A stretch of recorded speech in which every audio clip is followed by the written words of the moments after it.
They said Alpha King Terran had never been defied. Not once. Not ever. Those who tried were buried before sunset, their names erased from memory, their bloodlines ended. He ruled Valdros with a silence more terrifying than any roar, and the kingdoms he'd conquered had learned one truth above all others: kneel or die. So when the tribute selection came to the village of Ashenmere, and the king himself arrived to inspect the offerings, no one expected what happened next. Vzna stood among the women lined up like cattle. She kept her head down, her hands clasped, her breath shallow. She had survived 6 years in hiding by being invisible. 6 years since Solmara fell. 6 years since her family burned. Then the king stopped in front of her. "Kneel," his commander ordered.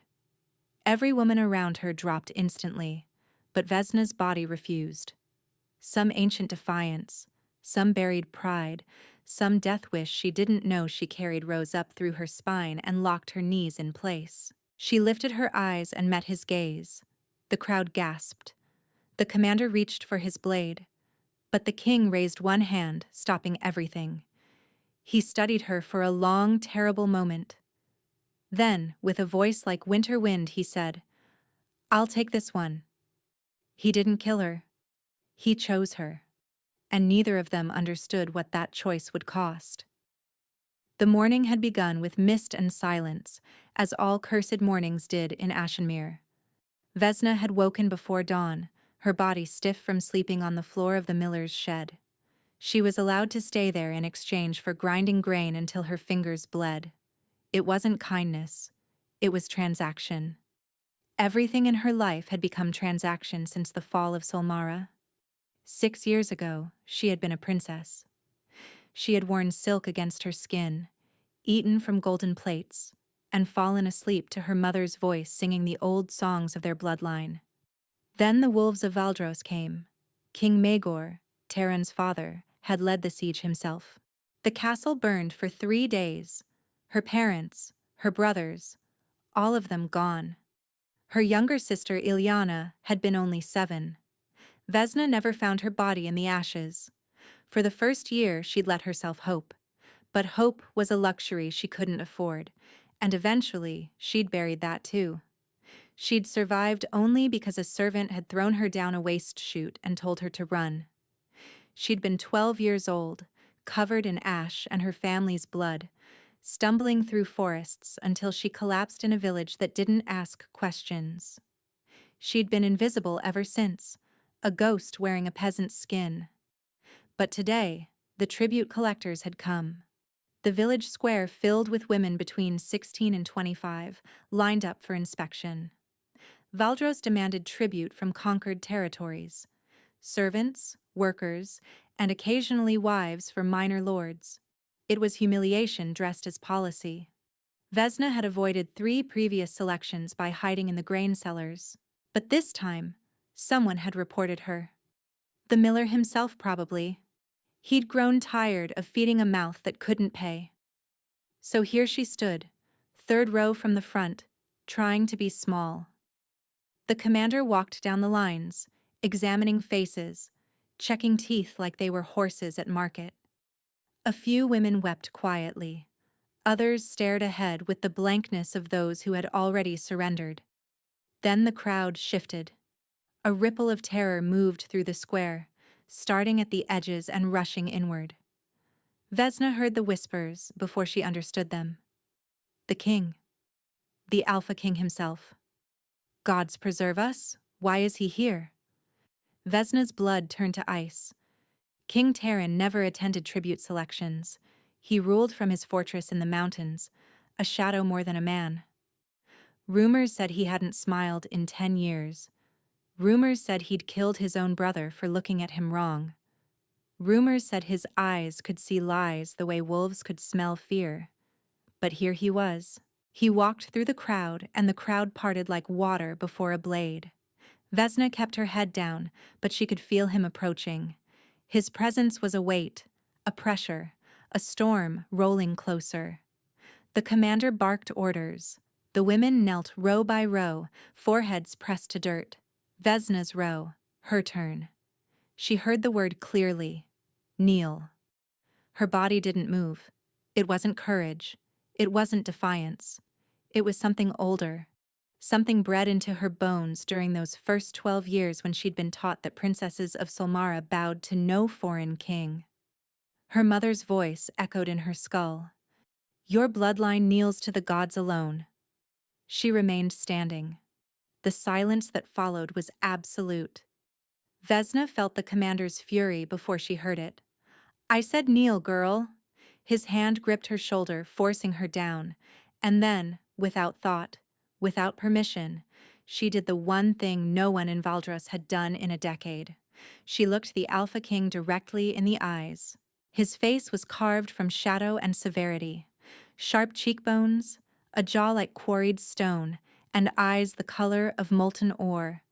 But it wasn't his beauty that stole her breath. It was the surprise she saw flicker there. Just for a moment. Just long enough to be real. He hadn't expected this. Your name, he said. Not a question. A command. Vesna's throat closed. She couldn't give her real name. Couldn't reveal the bloodline that would get her executed on the spot.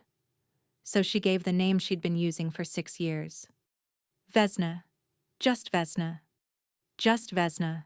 He repeated, tasting the words. And you refuse to kneel? I cannot, Your Majesty. A murmur ran through the crowd. The commander's hand went to his sword, but the king raised one finger and all movement stopped. He studied her for a long moment. His gaze moved over her face, her posture, her clenched fists. She could see him calculating, weighing, deciding. Then he spoke, and his voice carried across the square like a death sentence. I'll take this one, the commander sputtered. Your Majesty, she defied a direct order. The law demands... The law, Taryn said quietly, is whatever I decide it to be. He turned and walked away without another word. 2 guards seized Vesna's arms and dragged her toward a carriage she hadn't noticed before. Black wood, black horses, black curtains. A cage disguised as transport. The last thing she saw before the door closed was the miller's face in the crowd, pale with shock. She had wanted to be invisible. Now she belonged to the one man who saw everything. The carriage moved for hours through mountain passes and frozen valleys. Vzna sat rigid on the velvet seat, her wrists unbound but her body a prison of tension. No guards rode inside with her. No explanation had been given.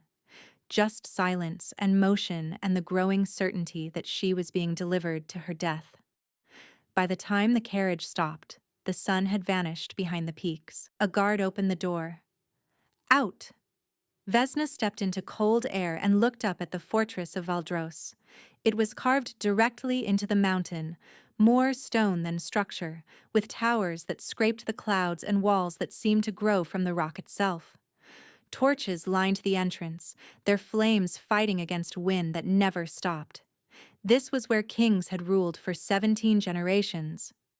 This was where Solmara's surrender had been signed in her father's blood. She was escorted through corridors that echoed with emptiness. No courtiers lingered. No servants gossiped in corners. The fortress felt abandoned, though she knew it wasn't. It felt like a place where sound was afraid to exist. They stopped before a door of black iron. The king will see you now, the guard said. Vesna's heart hammered as the door swung open. The room beyond was a study, though study seemed too gentle a word. Maps covered every wall, marked with battle lines and territorial claims. A fire burned in a hearth large enough to stand in, yet the room still felt cold. And standing before the flames, his back to her, was the Alpha King. He didn't turn as she entered. Close the door, he said. She heard it shut behind her. They were alone. For a long moment, Taryn said nothing. Vzna watched the firelight flicker across his shoulders, watched his hands clasped behind his back. His fingers were trembling. Just slightly. Just enough to notice. When he finally turned, his expression was unreadable. "You didn't kneel?" he said. "In 10 years, no one has refused to kneel in my presence. Nobles, warriors, kings of conquered lands, all of them fold. But you, a peasant from a nothing village, stood before me like you had every right." Vesna forced her voice steady. "I meant no disrespect, Your Majesty." "Didn't you?" A ghost of something crossed his face. Amusement, perhaps, or curiosity. "Tell me why." "I cannot kneel to foreign kings," she said before she could stop herself. "It was how I was raised." The words hung between them. She saw his eyes narrow, saw him filing that information away. "Interesting," he said quietly. "And where exactly were you raised to hold such convictions?" "A small village, Your Majesty. You wouldn't know it. I know every village in my territories." "Then perhaps my parents were simply stubborn." His mouth twitched, almost a smile, but not quite. "I have a proposition for you." Vesna went still. Taran walked to his desk and picked up a document covered in official seals. "You will become my wife." The floor seemed to tilt beneath her feet. "Your Majesty," she managed, "I don't understand." "It's quite simple," he said, his tone flat. "I need a queen. The council has been demanding one for years. Marriage alliances bore me, and noble women bore me more. You, at least, are interesting." "You want to marry me because I refuse to kneel?" "I want to marry you because you looked me in the eye," he corrected. "Everyone else looks away. Everyone else trembles. You looked at me like I was just a man." He paused. I found it refreshing. Vesna's mind raced. This was insane. He was insane. She was a fugitive princess hiding in plain sight, and he wanted to make her queen. "What would this marriage entail?" she asked carefully. "Appearances," he said. "Public functions, formal dinners, the occasional ceremony. Beyond that, nothing. You'll have your own chambers, your own servants, and your own life. I have no interest in a true marriage.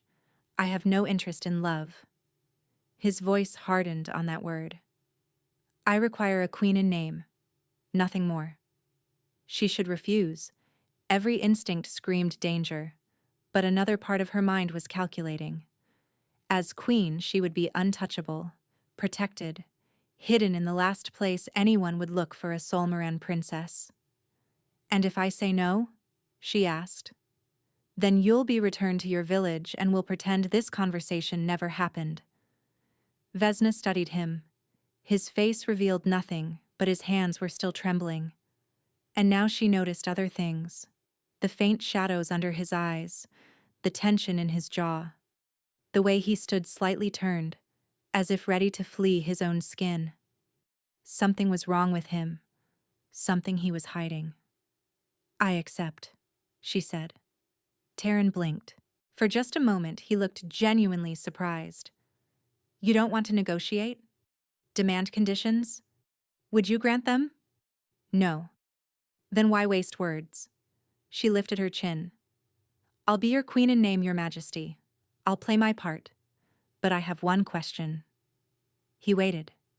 "Why me? Truly. You could have any noble woman in Valdros. Women with lands, armies, alliances. Why choose a peasant who embarrassed you in public?" Taran was silent for a long moment. Then he walked toward her, stopping close enough that she could feel the cold radiating from his body. It was unnatural, that cold. Wrong, somehow. "Because I looked at you," he said quietly, and for the first time in 10 years, I felt something other than nothing. Before she could respond, he stepped back. "The wedding will be in 3 days. Servants will attend to you. Do not wander the fortress alone.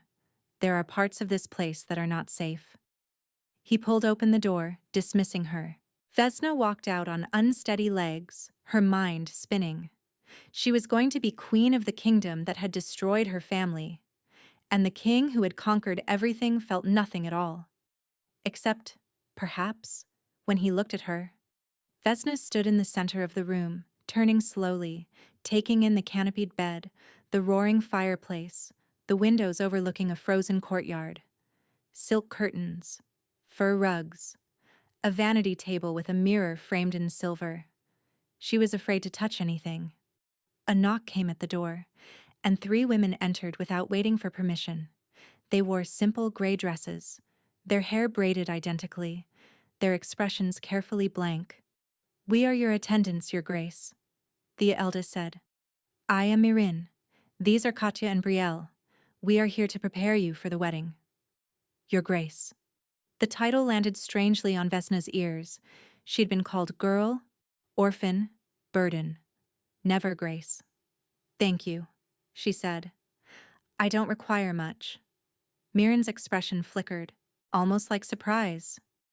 "You are to be queen, Your Grace. You require everything." They bathed her in rose-scented water. They brushed her hair until it gleamed like dark copper.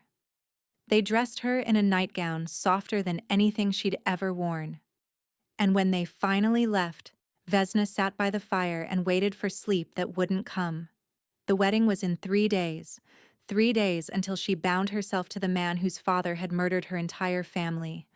3 days until she became complicit in her own erasure. She was still staring at the flames when someone knocked. The door opened before she could answer. King Taran stood in the doorway, dressed simply in a dark tunic and trousers, his amber gaze catching the firelight. He looked different without the formal armor of kingship. Younger, almost vulnerable. "May I enter?" he asked. Vesna rose quickly. "It's your castle, Your Majesty." "It's your chamber," he countered. "A queen has domains, even a king cannot enter without permission." She blinked at that. "Then yes, you may enter." He stepped inside and closed the door behind him. For a moment he simply stood there, as if uncertain why he'd come. "I couldn't sleep," he admitted finally. "I thought perhaps you couldn't either." "You thought correctly." They stood in silence, the fire crackling between them. Vesna noticed again how he positioned himself, always slightly turned, always ready to retreat, like a wounded animal expecting attack. "You said there are parts of this fortress that aren't safe," she said carefully. "What did you mean?" Taran's jaw tightened. "Exactly what I said." "That's not an answer." "It's the only one you'll get." She should have let it go, should have remained invisible and compliant. But something about his evasion sparked the same defiance that had kept her standing in that village square. "If I'm to be your queen," she said, "even in name only, I deserve to know what I'm walking into. What are you hiding?" His eyes flashed. For a heartbeat, they weren't gold. They were something else, something wild and burning. Then it was gone, controlled so quickly she wondered if she'd imagined it. "Everyone hides something," he said quietly. "You certainly are." Vesna's blood went cold. "Don't worry," Taran continued, his voice almost gentle. "I have no interest in your secrets. We all have pasts we'd rather bury. The question is whether we can build something on top of the graves." He walked to the window, staring out at the frozen courtyard below. "My father was a cruel man," he said, his voice dropping. "He built this kingdom on blood and kept it standing on fear. When he died, I swore I would be different. I swore I would rule with justice." "And have you?" "I've tried." His hands clenched at his sides. "But there are things inside me that resist. Things I cannot always control." "What things?" He turned to face her, and this time she saw it clearly. The tremor in his hands, the slight elongation of his nails, the way his pupils seemed wrong, too sharp, too animal. "Do you know why no one defies me and lives?" he asked. "It's not because I choose to kill them. It's because when my anger rises, when my emotions break free, I become something that cannot stop killing." Vesna's breath caught. "My bloodline carries a curse," Taran said. "A punishment, perhaps, for the sins of my ancestors. The stronger my emotions, the faster I transform. If I lose control completely, I will become a beast beyond reason. A monster that destroys everything it touches. He met her eyes. That is why I feel nothing. Why I allow myself nothing. Because the alternative is carnage. The fire crackled. The silence stretched. Why are you telling me this? Vesna whispered. Taryn's expression shifted. Something raw passed across his face. Because when you looked at me today, when you stood there and refused to kneel, I felt something I haven't felt in years. He paused.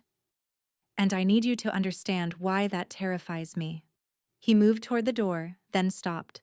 Then, the wedding will proceed, he said. But I want you to know what you're binding yourself to. I want you to understand that if you ever make me feel too much, I may become something neither of us can survive. And if I'm not afraid? He looked at her, and for a moment, his eyes were filled with something like longing. Then I pray you never give me reason to love you. He left without another word. Vesna stood alone in the firelight, her heart pounding. She was going to marry a king who was slowly becoming a monster, and she was the one thing that might speed his transformation. The wedding took place at sunset, in a great hall carved from black granite. Vesna walked the aisle alone. No family to give her away, no friends to witness. Only rows of stone-faced nobles who watched her with suspicion and curiosity in equal measure. She wore white, though she didn't feel pure. The gown had been made overnight, fitted by seamstresses who worked in silence. It was beautiful in the way a cage could be beautiful. Intricate, suffocating, designed to hold something wild. Taryn waited at the altar, dressed in black, as if attending a funeral rather than a wedding. His eyes, like liquid gold, tracked her approach, and she saw the tension in his shoulders, the rigid control in every line of his body. The officiant spoke words she barely heard. Vows were exchanged, rings placed on fingers. When it came time for the ceremonial kiss, Taryn leaned close and pressed his lips to her forehead instead of her mouth. "Thank you," he murmured, so quietly only she could hear. "For not running." Then it was done. She was Queen of Valdros. The feast that followed was a performance. Vesna sat beside Taryn at the head table, eating food she couldn't taste, smiling at nobles whose names she immediately forgot. Throughout it all, she felt his presence beside her like a winter storm held barely in check. When the final toast was raised, Taryn stood. "My queen is tired from the journey and the ceremony," he announced. "We will retire." Whispers followed them out of the hall. Vesna knew what the court expected. The wedding night, the consummation, the beginning of heirs. But when they reached her chambers, Taryn stopped at the door. "I won't be joining you," he said quietly. "Not in the way they expect." Vesna studied his face. The firelight from within her room cast shadows across his sharp features. "You promised a marriage in name only," she said. "I remember." "I did." He paused. "But there are certain requirements. For the succession. The council will expect evidence of consummation." "And what do you propose?" His jaw tightened. "I will visit your chambers each night, publicly. I will leave each morning, publicly. What happens between those hours is no one's business but ours." "So we pretend." "We survive," he corrected. "That's all any of us do." He turned to leave, then stopped. "Sleep well, my queen." The door closed behind him, and Vesna was alone. The weeks that followed were strange. Taryn kept his word. Each evening he arrived at her chambers as the sun set. Each morning he departed before the servants arrived. But he never touched her, never demanded anything. Instead, they talked. It started with small things. He would ask about her day. She would ask about his meetings with the council. They discussed weather, books, and the peculiarities of court politics. But gradually, the conversations deepened. My mother used to sing to me, Vesna said one night, surprising herself.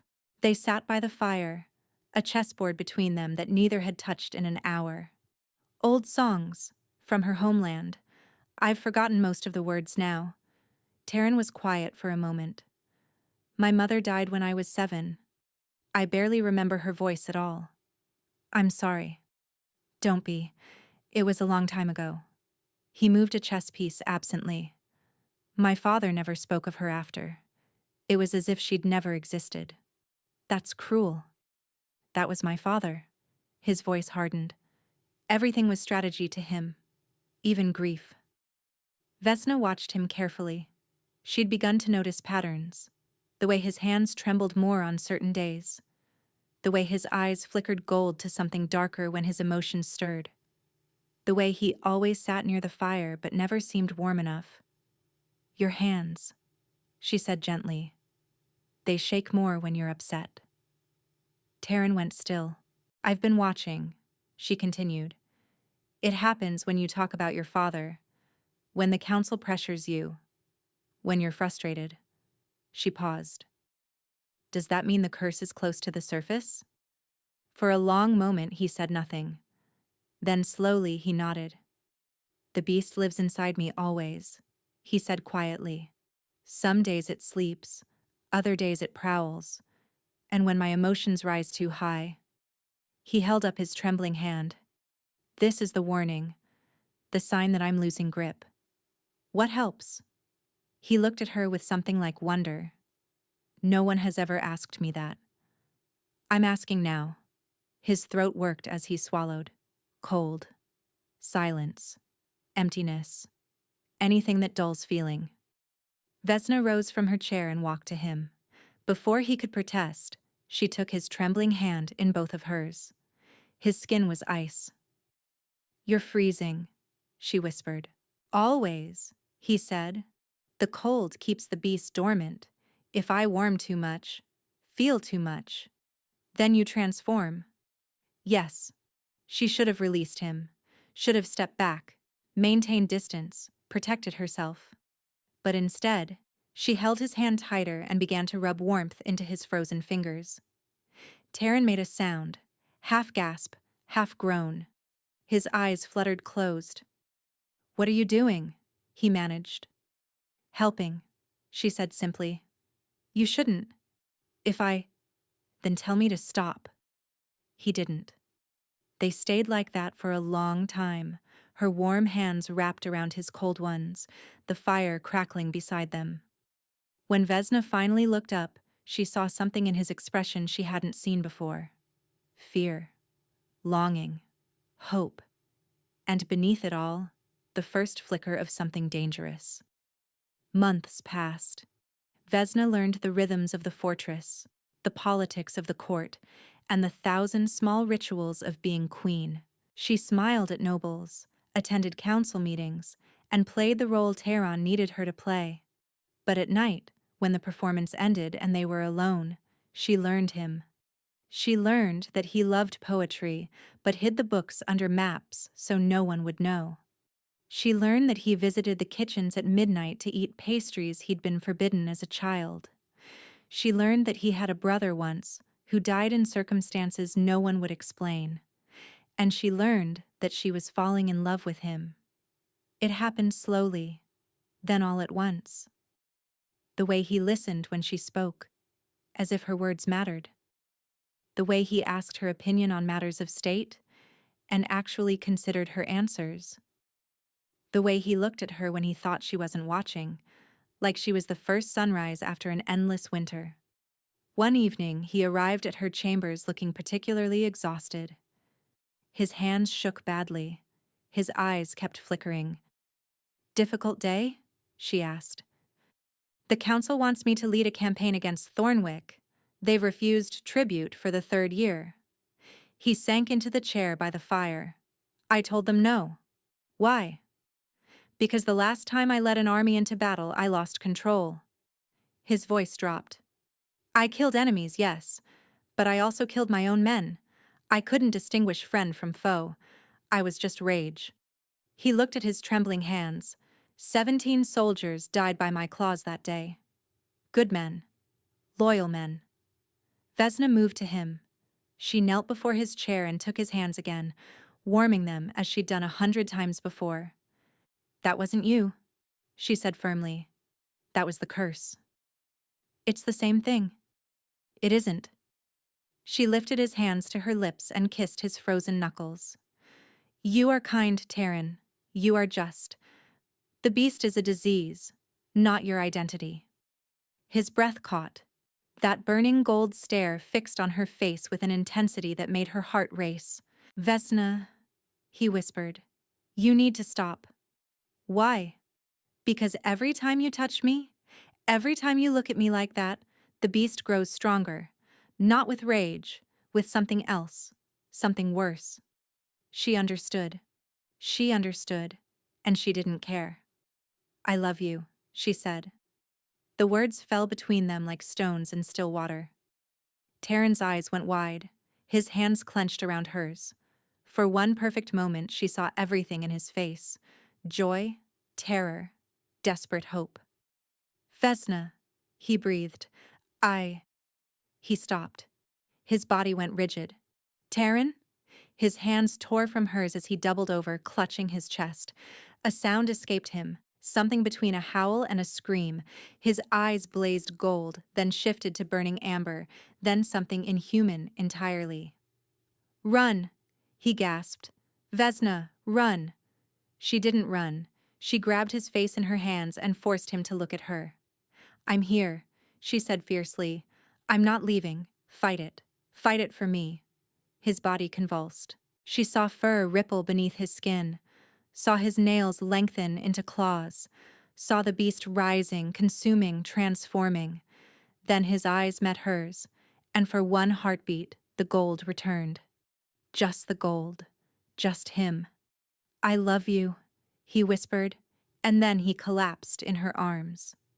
Vzna screamed for help. Guards burst through the door. Servants followed. Within moments, the king's physicians surrounded Taryn's unconscious form, shouting orders, checking pulses, calling for remedies. What happened? The head physician demanded. I don't know, Vzna lied.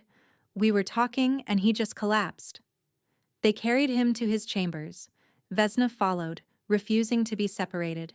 She stood in the corner as they examined him, as they applied poultices and muttered incantations that seemed to do nothing. Hours passed. Finally, the head physician approached her. His face was grim. Your Majesty, he said quietly, the king is dying. The words didn't make sense. That's impossible. He was fine. He was talking to me. The curse has accelerated, the physician explained.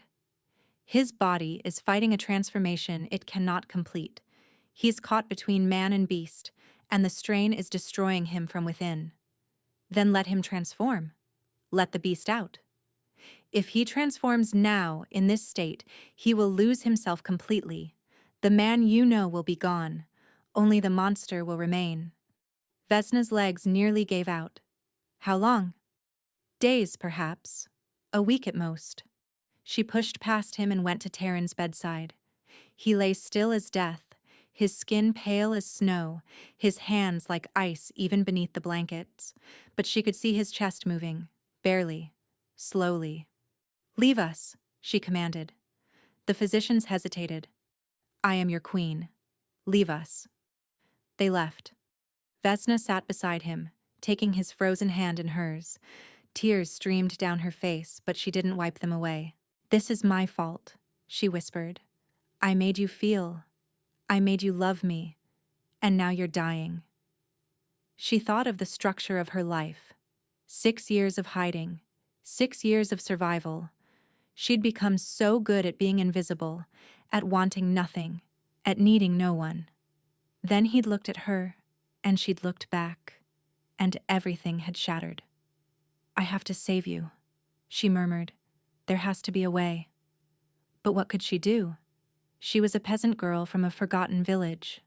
A nobody with no power, no resources, no, that wasn't true. She wasn't a peasant at all.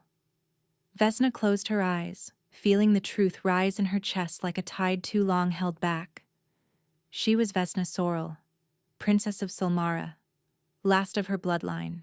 Her family had been keepers of sacred flame, blessed with ancient fire that could soothe the wildest storms, in nature and in souls. Fire that healed rather than destroyed. Her mother had taught her the old ways before the siege, the songs, the rituals, the sacred knowledge of their bloodline. She'd buried it all when Solmara fell, convinced it would only get her killed. But now, Vesna leaned close to Taryn's ear. "I have to tell you something," she whispered. "Something I've hidden from everyone, including myself." His eyes remained closed, but his breathing seemed to shift. "I'm not a peasant, Taryn. I'm not just Vesna. I'm Vesna Sorrel, daughter of King Aldrich of Solmara, the kingdom your father destroyed, the bloodline your family tried to erase." She paused, her voice breaking. "I've hated your name since I was 12 years old. I've dreamed of revenge, of justice, of watching Valdros burn the way my home burned." Tears fell on their joined hands. "But then I met you, and you weren't what I expected. You were kind beneath the cold. You were good beneath the crown." She lifted his hand to her cheek. "I love you," she said. "The daughter of your enemy loves the son of her destroyer, and I don't know how to save you, but I will find a way. I swear it on my mother's grave." For a moment nothing happened. Then Taryn's eyes opened. They were gold again, just gold, and filled with tears. "Solmara," he breathed. Vesna's heart clenched. "Yes. Do you hate me now? Does it disgust you knowing what I am?" Taryn's cold hand rose to touch her face. "Hate you?" His voice was barely a whisper. "Vesna, my father destroyed your family. My bloodline murdered everyone you loved. You should hate me." "I tried," she admitted. "I couldn't. I've lived with guilt my entire life," he said. "Guilt for what my father did, what my grandfather did before him. The curse isn't just punishment for our cruelty, it's proof of what we are. Monsters who deserve to become what they always were inside. You're not your father. I carry his blood, and I carry mine." Vesna pressed her forehead to his. "My mother's people were keepers of sacred flame, Taryn. We could calm storms, soothe beasts. Our fire healed, rather than harmed. Maybe there's something in me that can help you." Taryn shook his head weakly. "The curse was cast by a witch more powerful than any healer. When my great-great-grandfather betrayed her family, she cursed our line forever. No magic has ever been able to break it." "Then I'll find her," Vesna said fiercely. "I'll find the witch's descendants. I'll find the original spell. Taryn's hand tightened on hers, stopping her. "There's something you should know," he said. "Something I should have told you long ago." His eyes grew distant, pained. "My brother didn't die in an accident. He was murdered." Taryn's voice dropped. "By my father's closest advisor, the man who still sits on my council, the man who's been waiting for me to transform so he can claim the throne for himself." Vesna went cold. "Who?" "Lord Cassius Vorn." Taryn coughed, his body weakening. "He's been poisoning me for years, not with substances, with situations. Manufacturing crises, stoking conflicts, anything to push my emotions to the breaking point. He wants the beast to emerge. He wants me gone." "Why haven't you stopped him?" "Because I have no proof. And because—" Taryn's eyes closed. "Because part of me believed I deserved it. For what my family did to yours. To all the kingdoms we destroyed." Vesna's mind raced. Lord Cassius Vorn. She'd seen him at council meetings, a silver-haired man with cold eyes and a voice like oil.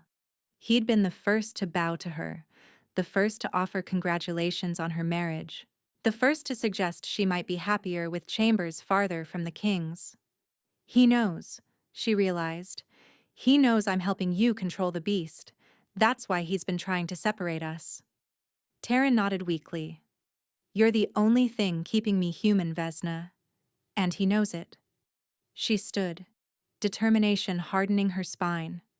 Rest, she commanded. I'm going to find out everything about this curse and then I'm going to break it. Vzna, no. She leaned down and kissed his frozen forehead. You've protected me since the day we met. Now it's my turn. She swept toward the door. Be careful, Taryn called weakly. Cassius is dangerous. So am I, Vzna replied. He just doesn't know it yet. The fortress archives were buried deep beneath the mountain, in chambers so old the stone itself seemed to breathe with memory. Vzna descended alone, a torch in one hand and a stolen key in the other.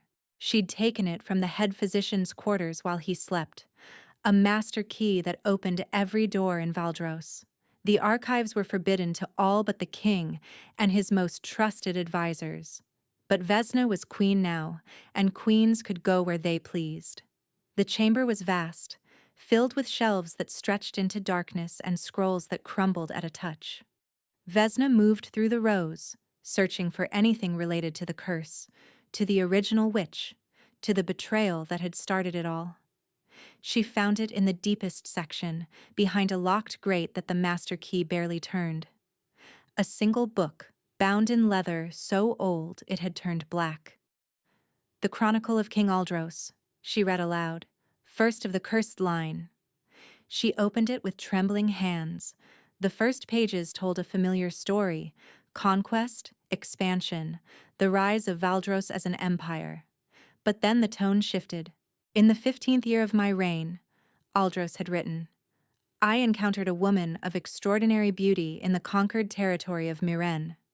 She was Seraphine Morrow, high priestess of the old gods, keeper of sacred flames that burned without fuel.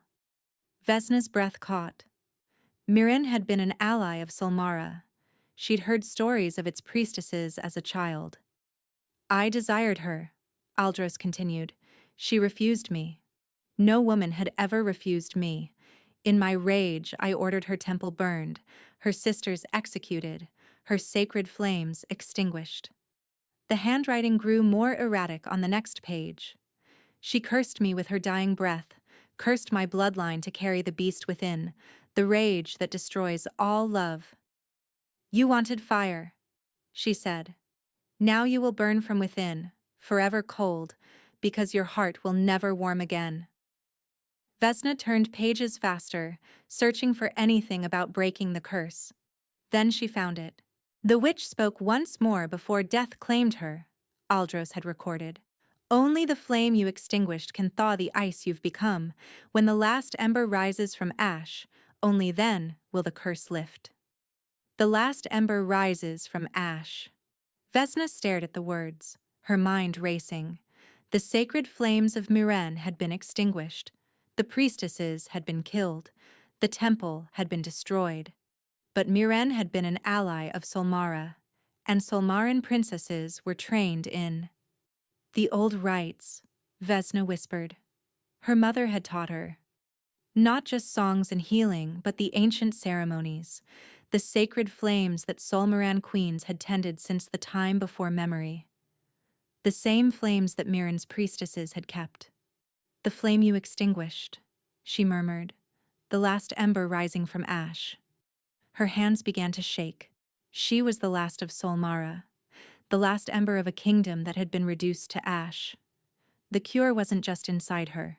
She was the cure. How touching! Vzna spun around. Lord Cassius Vorn stood in the archive entrance, a blade gleaming in his hand. The Queen, playing detective, he said smoothly. I wondered when you'd figure it out. Vzna backed away, clutching the chronicle to her chest. You knew. You knew about the cure. Of course I knew. Cassius stepped closer, his cold eyes fixed on her face. I've known for years. Why do you think I advised Maegor to destroy Solmara? Why do you think I made sure every member of the royal family was hunted down and killed? Horror washed over her. It wasn't just conquest. It was prevention. Precisely. Cassius smiled, and there was nothing human in it. The Sorel bloodline was the only thing that could break our curse. As long as they lived, there was hope. So I made sure hope died with them. You murdered my family. I protected my kingdom. He raised the blade. The curse has served Valdros well. It makes our kings fierce, unfeeling, and unstoppable. Terran was supposed to transform years ago, become the perfect weapon under my guidance. But then, you appeared. And I ruined everything. You delayed the inevitable. Cassius lunged. Vzna dodged, throwing the torch at him and running for the door. But he was faster, older, trained. His hand caught her arm, wrenching her backward. I watched you for months, he hissed. Watched you calm him, soothe him, make him feel. You undid years of my work in a single season. Because I love him. Love. Cassius spat the word. Love is weakness. Terran's father understood that. His grandfather, too. They embraced the beast. They let it rule. And they were monsters. They were kings. He pressed the blade to her throat. You're going to disappear, little queen. A tragic accident in the archives. The king will grieve. His emotions will overwhelm him. And the beast will finally emerge. And I will be there to guide it. Vesna's mind raced. She couldn't fight him. Couldn't escape. But maybe. You're wrong about one thing, she said. Oh? I'm not just a queen. She met his eyes without flinching. I'm Vesna Sorel, Princess of Silmara. And my bloodline doesn't just soothe beasts. She reached for the fire inside her, the ancient flame her mother had kindled in her heart. The sacred gift of her ancestors that she'd buried so deep she'd almost forgotten it existed. And she let it rise. Light exploded from her hands. Cassius screamed, stumbling backward, his blade clattering to the floor. Vesna didn't wait. She grabbed the chronicle and ran, flames licking at her fingertips, illuminating her path through the darkness. Behind her, she heard Cassius shouting for guards. But she was faster now. Faster than she'd ever been, because she knew the truth. She was the last ember, and she was about to rise. Vesna burst through the doors of Terran's chambers, flames still dancing at her fingertips. The physicians stumbled backward in terror. The guards drew their swords, but Vesna didn't stop. She ran to Terran's bedside, where he lay pale and still, ice crystals forming on his skin. Everyone out, she commanded. No one moved. I am your queen, and I am ordering you to leave, now. The head physician stepped forward. Your Majesty, whatever you're planning, will either save him or kill us both. Vesna's voice cracked. But he's dying anyway. So unless you have a better solution, get out of my way. They left. The door closed. Vesna knelt beside the bed, taking Terran's frozen hands in her burning ones. Steam rose where fire met ice. Terran, she whispered. I need you to hear me. I know how to break the curse. His eyes fluttered open. The gold was fading, replaced by something darker, something feral. Vesna. His voice was barely human. You need to run. I can feel it coming. The beast. I'm not running. She pressed his hands harder. The curse was cast by a priestess of Myron. Sacred flame, extinguished by your ancestor. Only the flame you extinguished can thaw the ice, she said, when the last ember rises from ash. His brow furrowed with confusion. I'm the last ember, Terran. Silmara and Myron were allies. We shared the sacred fire. My mother kindled it in me before she died. Tears streamed down her face. I buried it because I thought it would get me killed. But it was always there, waiting. Vesna, I love you, she said fiercely, and I'm going to save you. But I need you to trust me. Can you do that? For a long moment, he said nothing. Then, slowly, he nodded. Vesna closed her eyes and reached deep inside herself. She thought of her mother's voice, singing the old songs. She thought of her father's hands, warm and steady as he taught her to ride. She thought of her brother's laughter, her baby sister's first smile, the castle that had been her home. All of it gone, all of it ash. But ash could hold embers, and embers could become flame. The fire rose in her chest, spreading through her veins, filling her with light and heat, and something ancient beyond words. When she opened her eyes, her hands were blazing with golden fire, not destructive, not burning, but warm, healing, sacred. She placed her hands on Taryn's chest, directly over his frozen heart. He screamed. The sound tore through her, but she didn't pull away. She felt the ice beneath her palms, thick and ancient and cruel.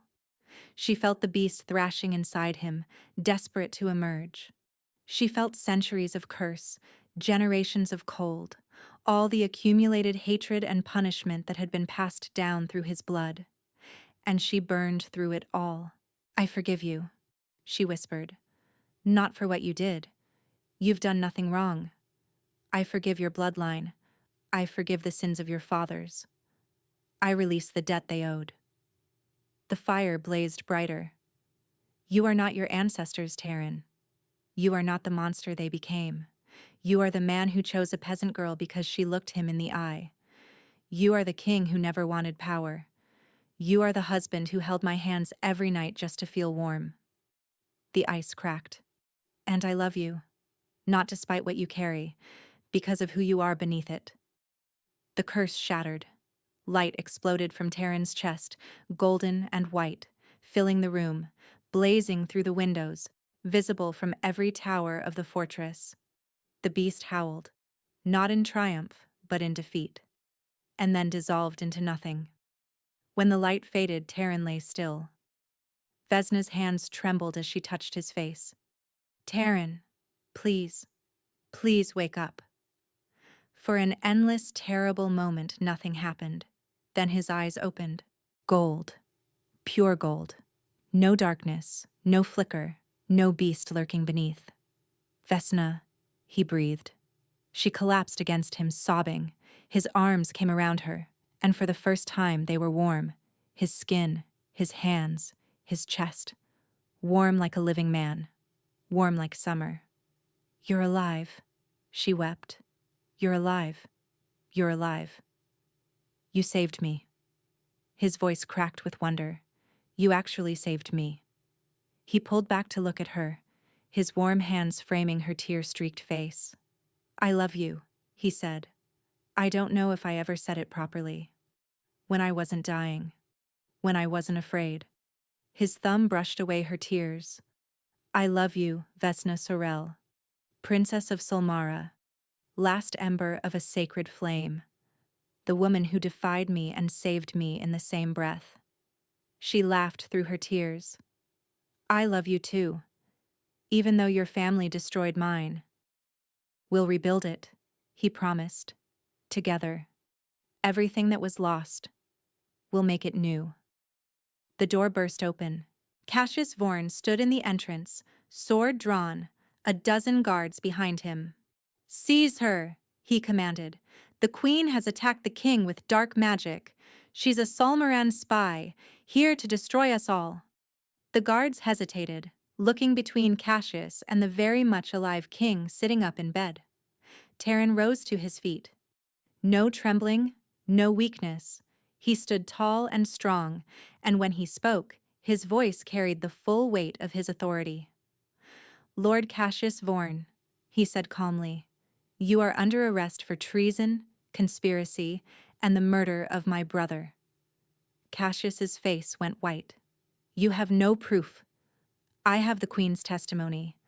I have the chronicle from the archives, which she recovered before you tried to kill her."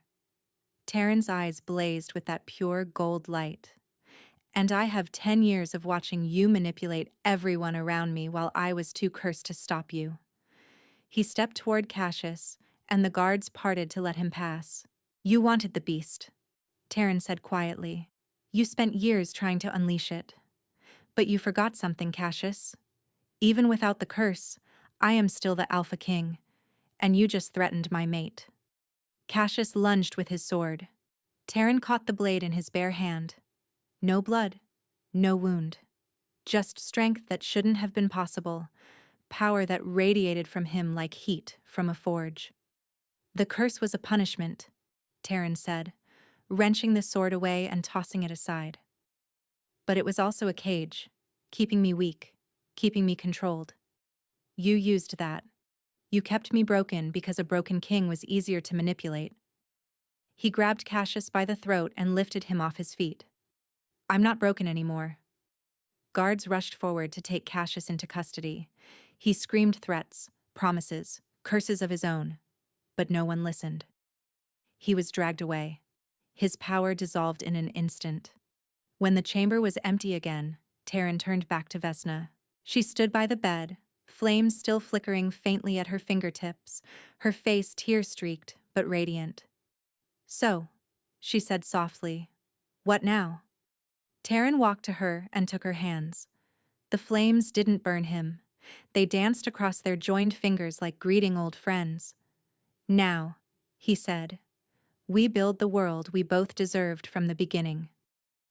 6 months later, the coronation took place at sunset, in the great hall where their wedding had occurred. But this time, there was no tension, no suspicion, no fear. Vzna wore gold instead of white, a crown of flames wrought in metal resting on her brow. Taryn stood beside her in white instead of black, his hand warm in hers, his smile brighter than she'd ever seen it.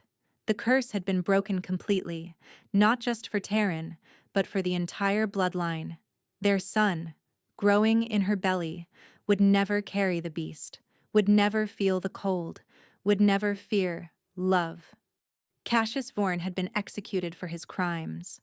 The council had been restructured, and Solmara, what remained of it, had been declared a protected territory, its survivors welcomed back to rebuild.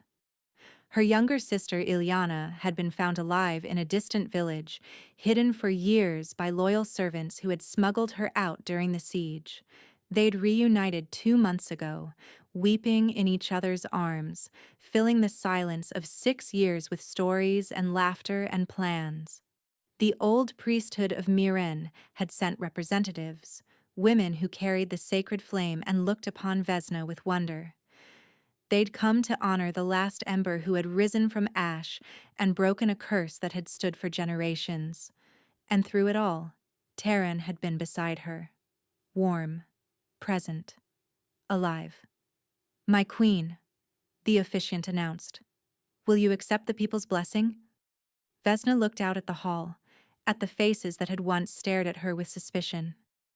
Now they looked at her with hope. I accept, she said. Cheers erupted. Later, when the feast had ended and the crowds had dispersed, Vzna and Taryn stood alone on the balcony overlooking the kingdom. You know, Taryn said thoughtfully, when I chose you at that tribute selection, I thought I was choosing someone who couldn't hurt me, someone I could keep at a distance. And instead, he turned to face her, amber gaze soft with love. Instead, I chose the one person who could save me, the one person brave enough to look me in the eye and refuse to kneel. He pulled her close, the one person stubborn enough to love a monster. You were never a monster, Vzna said. You were a man in chains, and I just happened to have the key. He kissed her then, warm, deep, full of everything he'd been unable to feel for so long. When they parted, both breathless, he pressed his forehead to hers. I love you, he whispered, until the last flame dies, until the last star falls. Vzna smiled, her hands resting on her growing belly. Then you'll love me forever, she said, because the flame never dies. It just passes on. They stood together in the moonlight, 2 people who had hidden their whole lives, she from persecution, he from feeling, now completely seen, completely known, completely free. The kingdom stretched out before them, full of possibility. And for the first time in either of their lives, the future felt warm. Thank you for listening to this story. If you enjoyed it, please like and subscribe for more. Let me know in the comments what you thought. I read every single one, and they mean more than you know.